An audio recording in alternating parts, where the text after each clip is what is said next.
Boa tarde a todos. Nessa videoaula aqui de Laboratório de Compiladores, nós vamos falar acerca da geração de código intermediário para expressões, e essa geração vai ser uma geração não incremental, ou seja, né, eu vou eu vou compilar todo o meu programa, tá? E depois que todo o meu programa tiver compilado, eu vou varrer a estrutura de dados final, né, que contém o meu código, e emitir o meu código ou para a tela ou para o arquivo, tá? Nós exibimos lá no curso de compiladores uma gramática com atributos, né?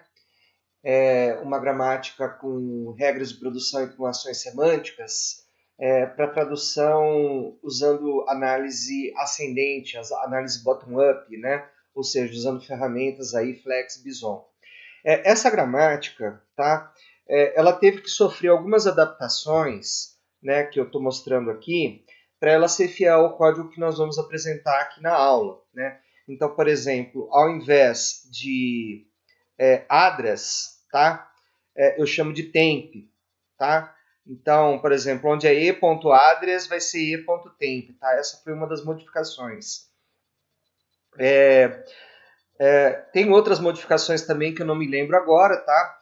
Aqui eu não coloquei todas as regras de produção, por exemplo, e levando em e menos e eu não coloquei, e levando em e dividido por e eu também não coloquei, porque as ações semânticas elas são muito parecidas entre si, né? Então, basicamente eu não coloquei por causa disso daí, tá certo?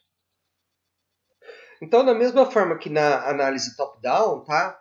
Aqui nós temos uma gramática com atributos, né? Então, cada símbolo não terminal tem atributos, né? Esses atributos eles podem ficar numa estrutura de dados que vai guardar esses atributos, tá?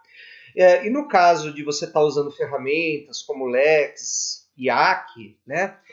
Esses atributos no IAC, né? Eles são definidos dentro de uma union com a construção por cento union, como a gente viu nas aulas anteriores, tá? Então, o que nós iremos fazer inicialmente, né?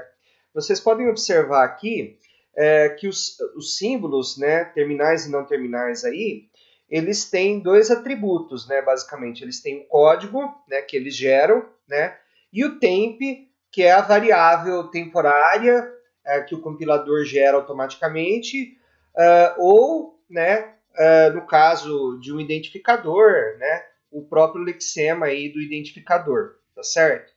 Então, o que nós vamos fazer? Nós vamos criar uma estrutura de dados aqui, tá? Uma struct aqui do tipo scode, né?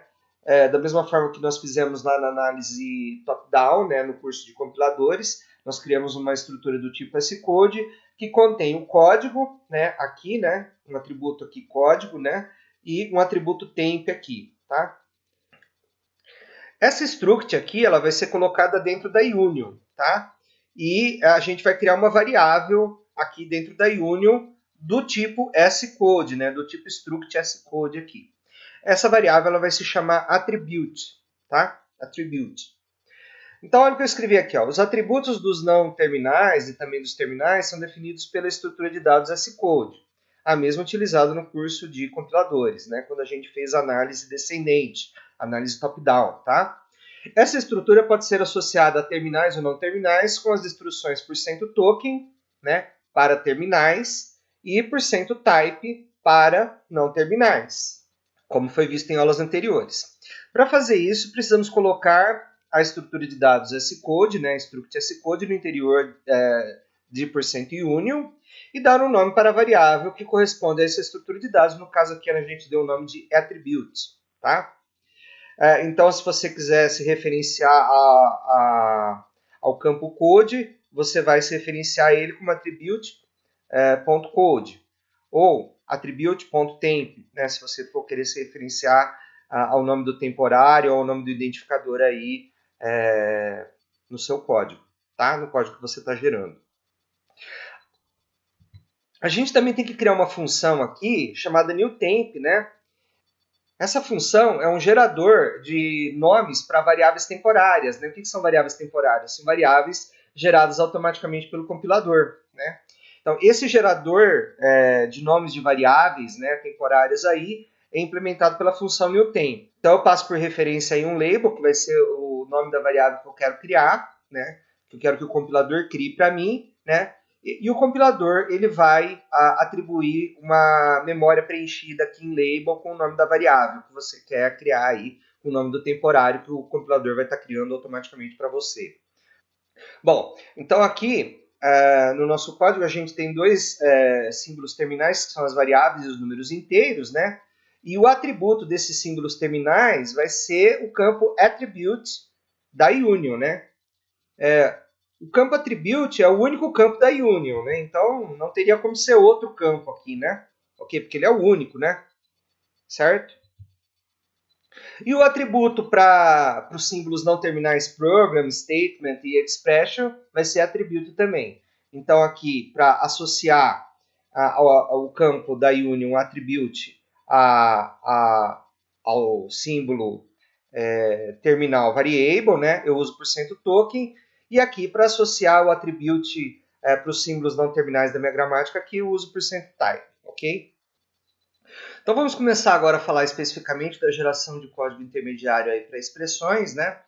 E vocês vão notar que quando a gente utiliza ferramentas, né, quando a gente utiliza Flex, Bison, né, para fazer essa geração de código, né, o programa ele fica muito menor e ele fica muito mais fácil de entender e também fica muito mais fácil você associar o código do Bison com as ações semânticas, né? Ou seja, fica muito mais fácil associar as regras de produção que você tem na sua gramática com as produções que você tem no Bison e as ações semânticas também que você tem no seu esquema de tradução também com o Bison, tá? Então aqui nós vamos fazer um paralelo, tá? Para vocês entenderem aí como que uma coisa se relaciona com a outra, né? Como que o esquema de tradução se relaciona com o código Bison, para caso vocês peguem um esquema de tradução novo, vocês consigam fazer com facilidade a codificação desse esquema de tradução no Bison, tá? Então, aqui eu vou colocar a regra de produção, aqui é a ação semântica, e para cada regra de produção e ação semântica, eu vou explicar o que o código está fazendo para vocês, ok?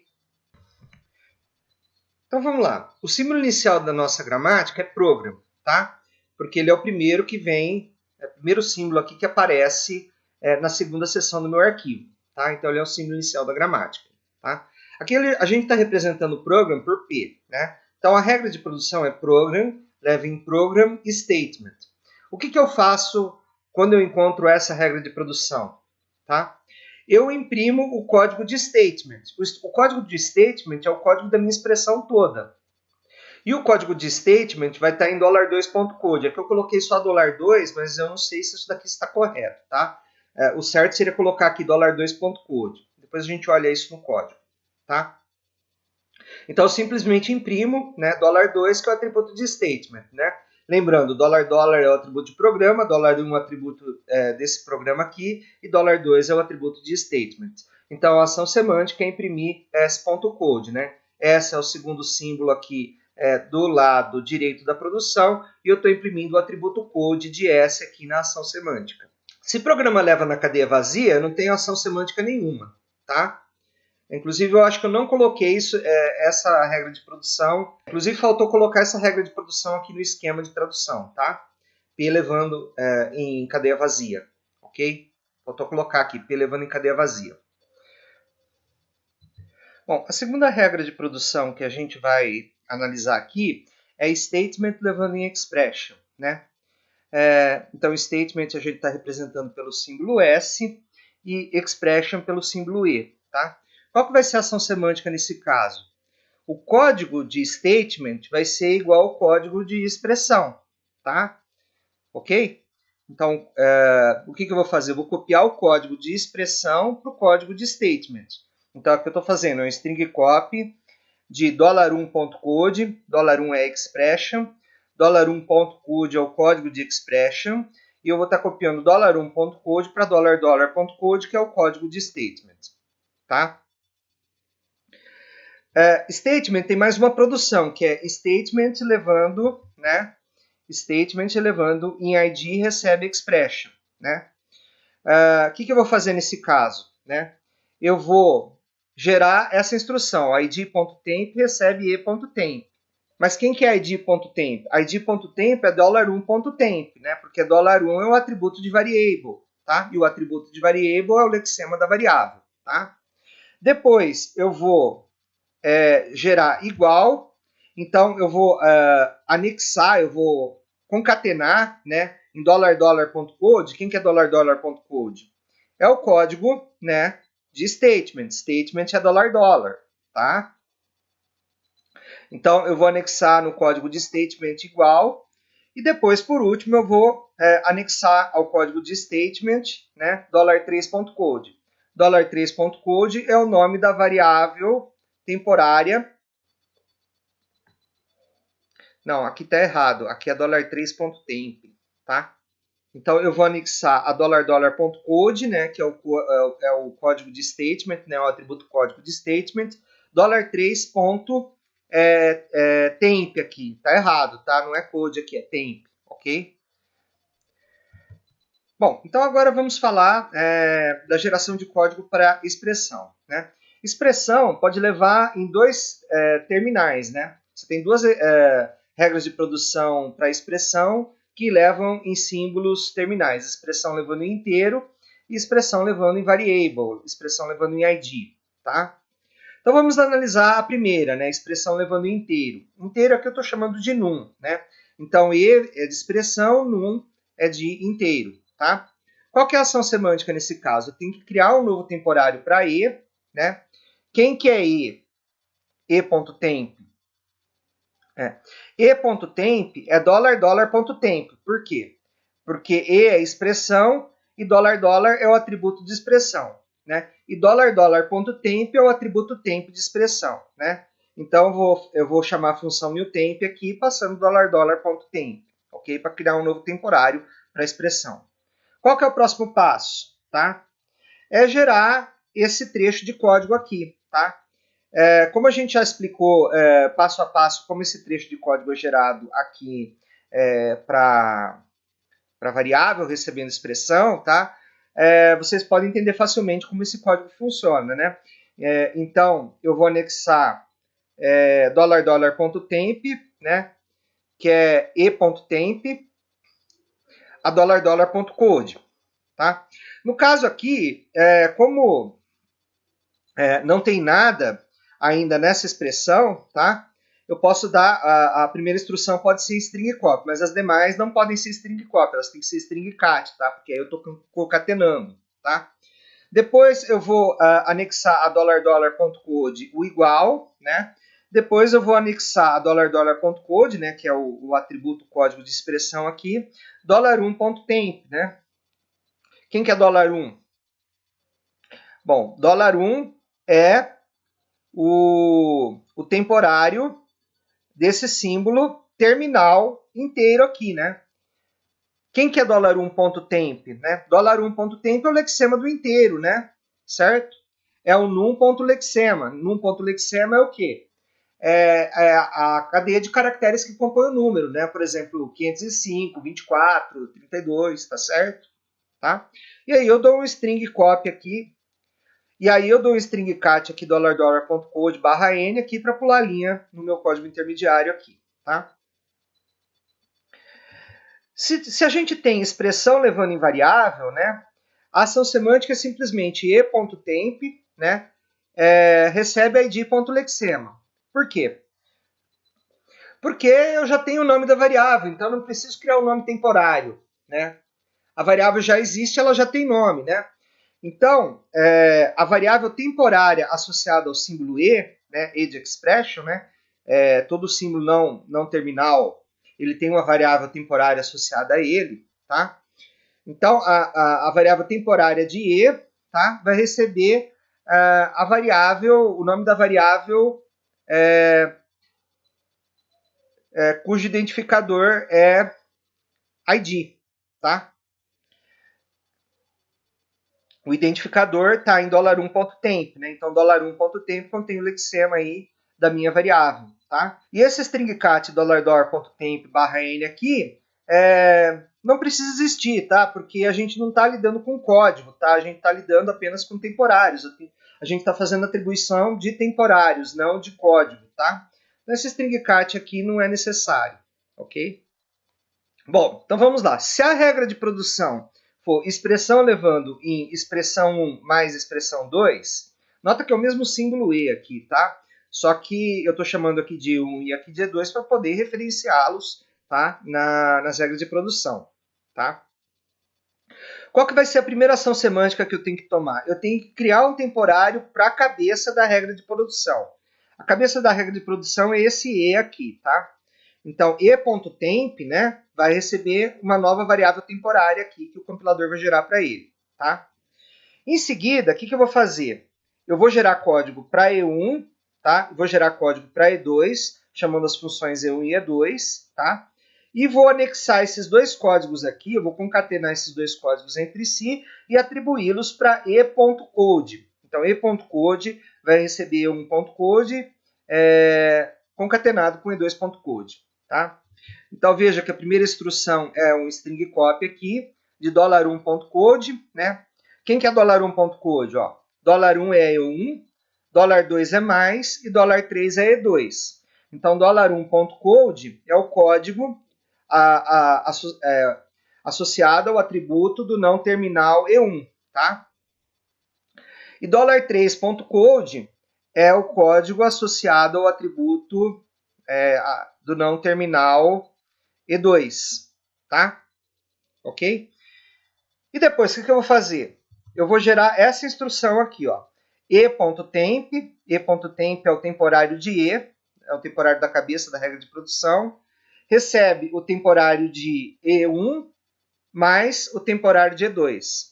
Então, ó, eu vou appendar, eu vou anexar a $.code, $.temp, depois eu vou anexar igual, depois eu vou anexar $1.temp, que é a variável temporária de 1, depois eu vou anexar mais, depois eu vou anexar $3.temp, que é a variável temporária de 2, depois eu vou anexar /n para pular a linha no código intermediário.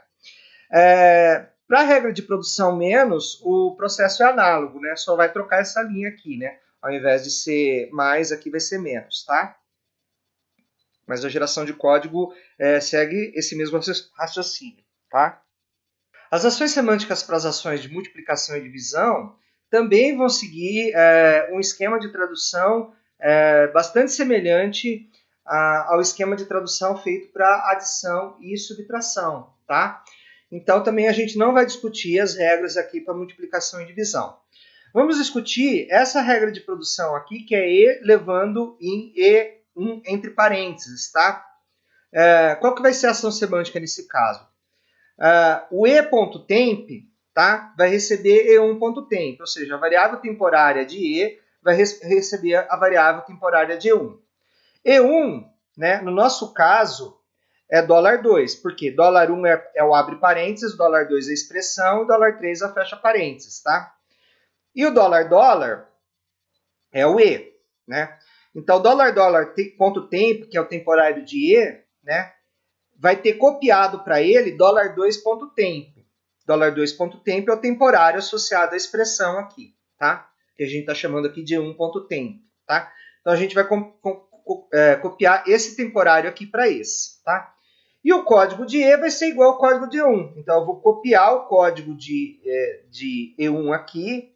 O código de E1 está em $2.code, né? Então, $2.code é o código de E1, que é essa expressão aqui, esse symbol expression aqui, tá?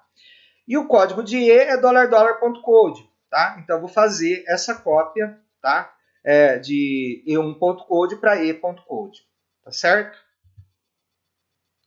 A função main vai chamar a função YYParse e a função YYParse vai fazer a análise bottom-up e gerar o código, tá? Quando o símbolo inicial for atingido, eu vou dar um print na tela do código intermediário sendo gerado, tá ok? Então agora nós vamos compilar e rodar esse código aqui, tá? E eu vou mostrar para vocês como que é feita essa geração de código intermediário e vocês vão observar que os temporários com índice menor estão associados às folhas, né? O que é diferente da análise top-down, né? Da análise descendente, em que os temporários de índice menor estão associados a nós que estão mais próximos da raiz, tá ok? Então agora nós vamos rodar o código para vocês aí. Bom, então vamos rodar aqui o código discutido em aula, né? A gente pode abrir o código aí com o Notepad, né? Notepad++, nós temos o Makefile aqui, né? Que vai gerar um arquivo chamado calc.exe, né? A árvore de dependência vocês podem ver aqui, né? Os dois arquivos que nós temos no nosso diretório basicamente são o calc.l, que é o analisador léxico bastante simplificado aí, que apenas reconhece variáveis de um único caractere e números com um ou mais caracteres, né? E sinais aqui mais, menos, barra, asterisco, igual, tá certo? E espaço em branco também, né? Mas ele não faz nada, ele ignora, né? Qualquer outra coisa, ele diz que é um caractere inválido. E o calc.y foi o analisador sintático que nós discutimos em aula, certo? Então, aqui a gente não tem nenhuma novidade, ok? Bom, então, vamos fazer aqui o nosso arquivo, né? Dar um make aqui, né? Rodar o makefile. Então, eu rodo o Bison. Inicialmente tem que ser rodado o Bison, né? Como vocês sabem, depois do flex. E, finalmente, o GCC aí para gerar o calc.exe. Tá? Então, eu vou rodar o calc aqui para vocês. E vou digitar uma expressão aqui, digamos, né? 40 menos 5 vezes 10 menos 3. Né? Então, veja que acontece aquilo que eu falei para vocês. Né? Como a análise sintática é ascendente, você vai das folhas para a raiz, né? Os temporários com índice menor, né, são associados às folhas. Né? Então, veja aqui ó, que o T0 está associado ao 40, né? O T1 está associado ao 5, né? O T2 ao 10, o T3 ao 3 e o T4. O T4 é 10 menos 3, né? Então é T2, né, que é 10, menos T3, que é 3, certo? O T5 é o quê? T1 vezes T4, né, que é essa subexpressão aqui, tá? E finalmente o temporário de índice maior é o T6, né, que é T0 menos T5, tá certo?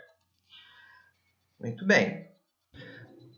Porém, existe um problema aqui que a gente falou na aula sobre essa calculadora aqui, né? Eu apontei alguns erros para vocês, né? E quando eu coloco variáveis ou eu coloco comandos de atribuição, eu tenho erros, né? Então, por exemplo, se eu digitar aqui A vezes B menos 4 vezes 3 menos B, isso vai dar erro para mim, tá?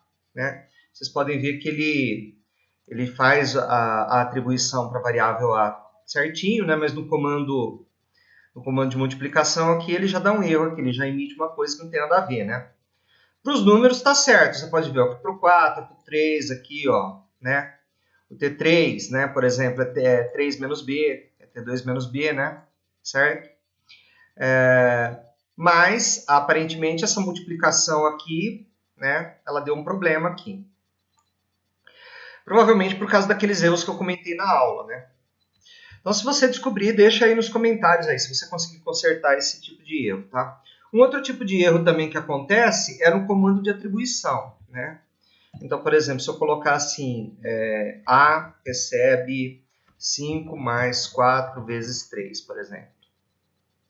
Bom, aqui ele fez certo. Não, ele não fez certo não, ó, ele fez aqui, ó.